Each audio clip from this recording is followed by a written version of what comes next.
like to see the Royal Order of the Fez, though. Maybe I need to spend more energy on that. Hell, I had a contest and gave away Fezes. Come on, man.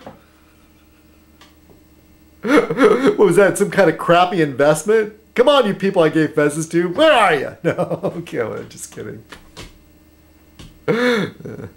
Anyway, so I'm not giving out any more Fezes. Not until the economy turns around. I'm worried. I don't know about you people. I don't have any money in the stock market, but that shit affects me because in the business, the company I work for, even though I don't have any retirement plan, I don't have a 401k, I don't have any of that shit. I don't even have any money in the bank. Somebody pointed out on another channel. I forgot where I saw this, but it was a reminder of something I saw when I was a little kid sitting in church. And oh, was it Joe Schmo? Was it the thing about the grasshopper and the ant? Yeah, somebody on the comments on your thing about the grasshopper and the ant. Somebody reminded me of the sermon that I remembered that Jesus Christ talked as the you know, that even the sparrows, God watches out for them.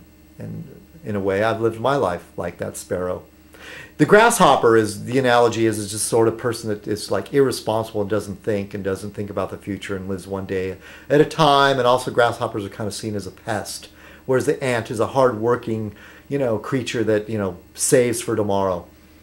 But this thing about, but look, and I'm going to upset some of my atheist friends, but I'm going to say, but by the grace of God, there's been a lot of things in my life that I'm able to sit here and talk to you that I could have taken another path completely different. But for the grace of God, I'd be like a homeless person just sitting there on the curb, you know? And that's what I'm kind of counting on because I don't have any retirement plan. Anyway, what the point is that these fat cats that have money to spend, that's the aviation industry, the part that I work in. It's not jets and stuff. It's like pleasure craft. People that use airplanes to like fly their friends places or just go up and fly around. It's something they like to do. My uncle, who was the physics professor at Princeton University, he was one of those guys that was part of a club. He didn't own his own plane, but he went in with some of his buddies together and owned a plane. And, you know, he was one of those guys that flew around in a single-engine aircraft. And when people at the top are hurting, it sort of affects, I don't know, the rest of us that clean houses or paint houses or service yachts or service sports cars or whatever, you know. You know, the trickle-down theory is bullshit as far as where the money works its way down. I mean, I think it's pretty much bullshit. But as far as the poverty down theory, that works really well. Oh. Delisa Productions. Oh, yeah. You know, it's funny because over in England, Delpha Gobshite said something like, when I held Buster up to the camera, she said, that's the biggest pussy I've ever seen. And over there in the UK, they know that we Yanks use that as for a term for vagina. They know that. That's why when you're watching on PBS old episodes of Are You Being Served, when the old lady talks about her pussy, everybody laughs. But Delisa Productions about Buster. Hey, you know, Buster is a male. And then, you know, Cesar de Grimstone or Barfly Books or whoever you are made the joke about the reach around. Yeah, real funny stuff, buddy. But Delisa Productions. Yeah, it's nice having pussy waiting for you when you get home. Ha ha ha. Yeah. Yeah. Well, as far as that goes, I'm not gonna talk about it. Lisa made some other comment about, and I wanted to address that at some point about what makes a good relationship. Look, seriously. My problem with my relationships has never been around the sex. You know, I mean, as far as, unless my tastes were too bizarre, that could be a reason.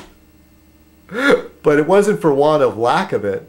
It's the day-to-day stuff. Look, if I was with somebody and all she wanted was to have sex and I could say, yeah, see you later, I'd be in heaven. It's the day-to-day stuff that messes up the relationship. Come on, you know? You out there men or whatever that want to like talk about like, you know, women. Or come on, women, chime in there, you know? Come on. You know, I mean, be real, you know? Yeah, I'm sure sometimes relationships fail because the sex wasn't good. Yes, and good sex can be a true anchor. But I've in my personal experience, that was, look, I'm not bragging. I'm not like some super, you know, dynamo machine or anything, you know? Although I do kind of hold my own for a 47-year-old guy. But God, why am I talking about this? Yeah, it's because Lisa made some comment about that.